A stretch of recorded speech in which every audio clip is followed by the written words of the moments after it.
So what's all this hype about meditation anyway? Does it really improve our attention and social and emotional intelligence to help us adapt to our fast-paced and mentally demanding world? And what are the different ways to meditate? And do these so-called contemplative practices come with different benefits for us and our relationships with others? In their study, Trautwein and colleagues looked into these questions in greater detail. They suggest that there are broadly 3 different types of meditation, which they labelled as presence, affect, and perspective. These can overlap a bit, but they're usually combined in current treatments and may change or complement each other. The idea is that these practices may literally change our brain networks or wiring in different ways. The ability to adapt is important for our mental functioning after all. Presence then is about training our attention to slow down and notice the present moment more, or mindfulness as it's commonly known, which includes our own thinking and feelings about sensations in our bodies, otherwise known as interoception. Affect is about connecting more with our own thoughts and feelings that have qualities of care and tenderness, gratitude and consideration directed towards others and ourselves, or what is called loving kindness or self-compassion or the affective dyad. They also say it's also about being a bit more pro-social generally, as well as learning to deal with difficult thoughts and feelings by accepting them.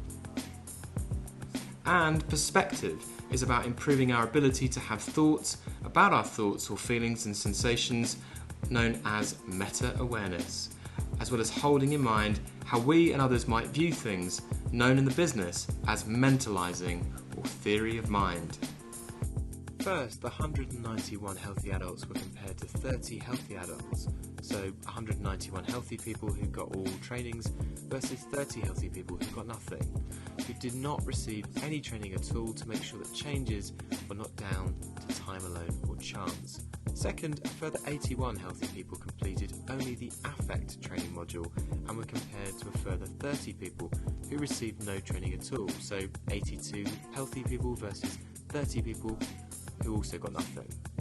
This was mostly due to practical challenges with people taking part in the study and access to brain scanners. Other than the affect module only group, all people were tested on the same sound measures, including changes in scores of computer tests of attention, compassion, and theory of mind, completed while inside a functional magnetic resonance imaging or fMRI brain scanner, over roughly the same time scale on 6 occasions.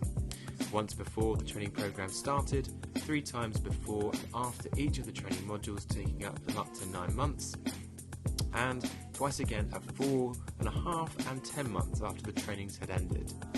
In the presence module, people were asked to focus their attention on sensations of breathing and to refocus their attention whenever it wandered off, but also to scan the body, focusing on various parts going from their heads to their toes. Later exercises introduced the same kind of practices but across the senses, so sound, vision, taste and walking. The affective module encouraged people to connect with the feeling and motivation of love and care, such as imagining a baby or a cute animal, a close, caring friend, a place of safety and comfort, or focusing on feelings of warmth in the body. They were then asked to direct these feelings towards themselves and others and mentally repeat phrases related to this. May you be happy. May you be healthy. May you be safe. And may you live with ease.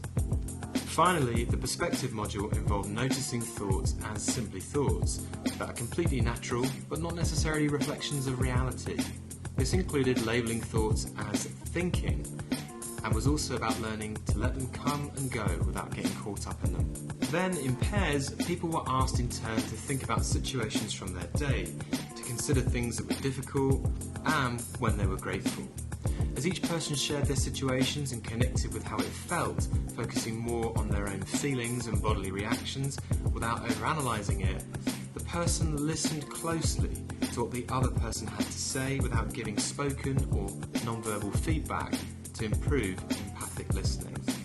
Then, once again in pairs, people were supported in noticing different parts of their selves, where in turn each person described a situation during the day from the viewpoint of a particular inner part. So for instance, anger, to decouple this experience from reality.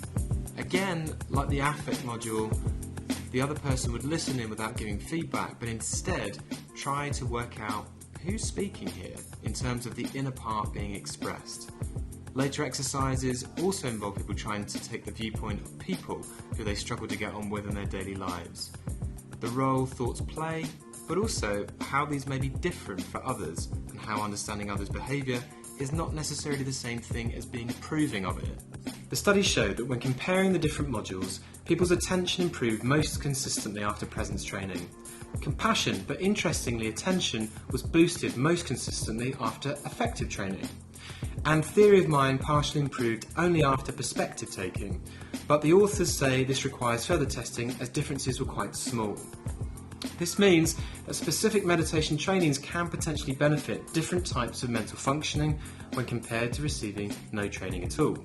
So whilst these skills have the potential to improve our general well-being and relationships, these findings help us to consider how we might target treatments for people with different psychiatric and psychological conditions. Specifically, those that come with attention problems, so attention deficit hyperactivity disorder or ADHD, and anxiety, but also self-criticism, seen a lot in depression, as well as difficulties with empathising with others, often seen in autism, psychosis, and some forms of dementia. Although all research should be taken with a pinch of salt, and clearly there's scope for doing more thorough studies into this subject, these findings all seem very promising and have some potentially important applications. So, in the meantime, maybe hop onto your yoga mat and get meditating.